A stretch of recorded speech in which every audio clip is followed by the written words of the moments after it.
it seems that he wants to play for Celtic again, and there seems to be a little bit of an appetite in the comment section. Mark says he was treated very unfairly, won't get a number 2 striker like him again, everything Idah isn't. John says Giakoumakis was a brilliant impact player for Celtic. It's a pity him and Ange, the club hierarchy, didn't get on. Marzuno says the big man would score 40 a season if he started every week at Celtic. And Kieran says happily take him back in a heartbeat over Idah, bring him home. What do you make of that, Keith? Curious. It's usually a bit of a giveaway when a guy's, happy to do an interview to say and promote the idea of a return and say that he really misses the fans and all. Look, you know what? He was in a rush to get out, is what I remember. So just another one of these players, and another one in a long list, by the way, of players who think the grass is greener and then kind of regret making that decision a couple of years down the line when they realise, what did I leave behind here? I'm entirely positive he would love to get that return. And you don't discount anything, because some of these comments are right in terms of, his value to Celtic as a second choice player from the bench. But that was the problem, that he never saw himself as a second choice striker from the bench. And inevitably it led to a parting of the ways between the club and the player. It was interesting, I didn't quite pick it up, but there was a great quote in there somewhere about, by that point, the glass was broken.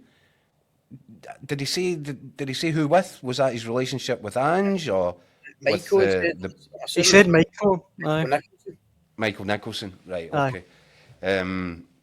But I think that Ange Postecoglou would have been the driver behind that, because Ange just wasn't for having people moping and moaning and not falling into line behind what he wanted to do. Giakoumakis seemed to have a problem with Ange Postecoglou's authority on that, and it's obviously led to the situation which it led to. Listen, I think Celtic had a right good striker in their hands there, and it's regrettable that it didn't really work out, but Giakoumakis to me looked like a guy who, which is the complete flip of what we've spoken about with Adam Idah. Giakoumakis looked like a guy that simply wasn't prepared to sit there and watch some other guy play as a centre forward when he thought he should be on the pitch, whereas Adam Idah looks quite comfortable with it. So I don't know, different strokes and all that.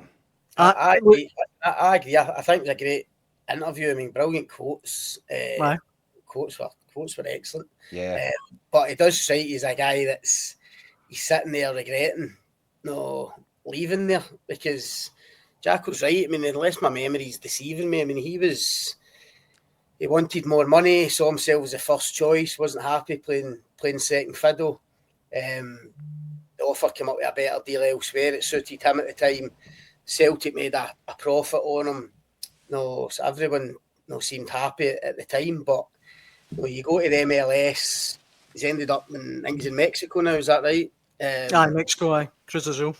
So listen, you're going to miss Glasgow, Celtic, everything that comes with that. So I think there's a wee bit of regret there that he maybe was a little bit hasty. And in terms of him coming back, I just think that would be difficult. I mean, he's 30 years old. He's playing in Mexico. Celtic have got that guy in Adam Idah. Whether you think one's better than the other, Idah's younger. Celtic have paid big money for him.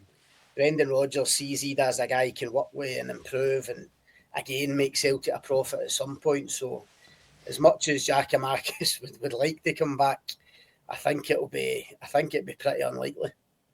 I don't take any pleasure saying this though, Keith. If I had the choice, I would take him over Idah. I think he's a better player than Idah.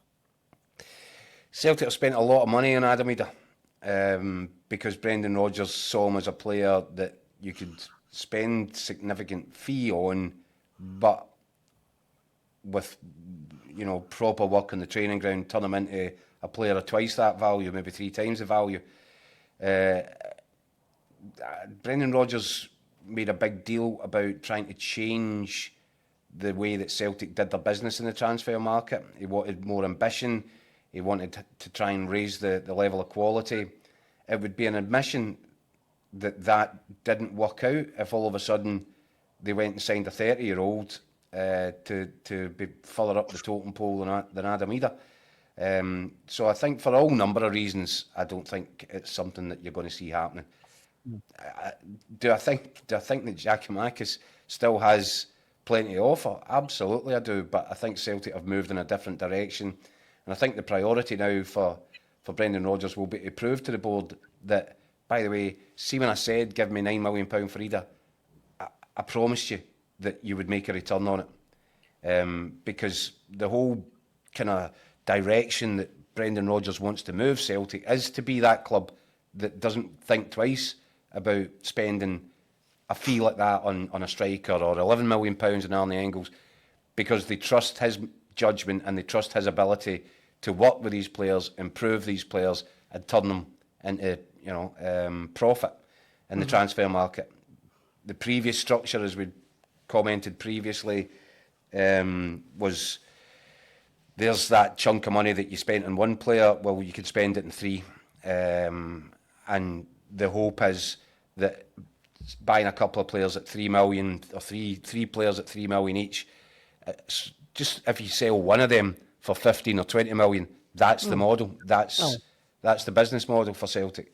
And Brendan Rodgers has worked hard on them to change that sort of philosophy. So he has to try and now make it work. I think going and get a player that would knock Adam Idah further out of the picture would be an admission that it didn't work, and so I wouldn't expect to see that happen. I think that's a fair point. And Rebel there in the comments saying that he obviously 30, Idah's 22. Another fair point I'll take on board. Yeah, exactly.